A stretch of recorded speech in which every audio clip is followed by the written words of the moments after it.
Hello and welcome. The discussions in this section of our course will deal with the Gharanas of Hindustani music. Now, we can't hope to address each and every Gharana in this short course, nor can we hope to examine any single Gharana in great detail. Instead, the attempt here will be to look at a few of the major historically important Gharanas as representatives of contrasting musical approaches to Rag Sangeet. So, through short audio-video clips and demonstrations, we're going to try to get a glimpse at how the same larger system of Rag, Tal and Bandish changes in the hands of musicians with very different aesthetic leanings, performative abilities, cultural backgrounds and worldviews. Before we get into the music though, let's take a quick look at the historical and social forces that led to the formation of the Gharanas as we think of them today. So, it is often assumed that Gharanas are an essential aspect of Hindustani music. But it is important to remember that despite claims to the contrary, Gharanas as we know them today are a very recent phenomenon.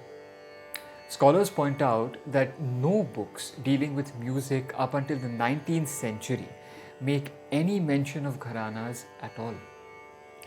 Now, although the Banis of Dhrupad are a close parallel and a conceptual precursor, the Khayal genre seems to have been free of such distinctly identifiable schools of aesthetic or musical thought before the 19th century.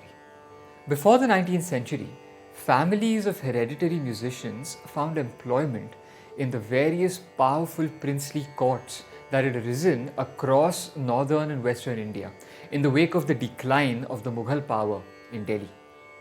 In this era, the term Khandan was used to literally mean a family of hereditary musicians, where, for instance, a court musician's son might be appointed court musician after his father's demise. But after the 1850s, with the introduction of the railways, the telegraph, and the political turmoil of 1857, there was a gradual rise in urbanization, and many hereditary musicians moved away from the princely courts to the new urban centers in search of new forms of patronage and opportunity. Cities like Mumbai were now gradually evolving into important centers of transportation, of communication, and newly rich merchant patrons and the growing middle class audiences. So, it was in these urban centers that musicians from across northern India found themselves in close proximity to and often in competition with one another. The Gharanas, as we know them today, emerged from this situation. They were socio-musical identities that musicians gave themselves in order to contrast their particular musical culture with that of their peers. But Gharanas were different from the earlier Khandans in one important way. These Khandani ustads now started accepting large numbers of non-hereditary disciples. Thanks to the efforts of nationalist reformers like V.N. Bhatkhande and V.D. Paluskar, the musical profession had acquired respectability now, and the middle classes were able to now imagine a career in music for themselves.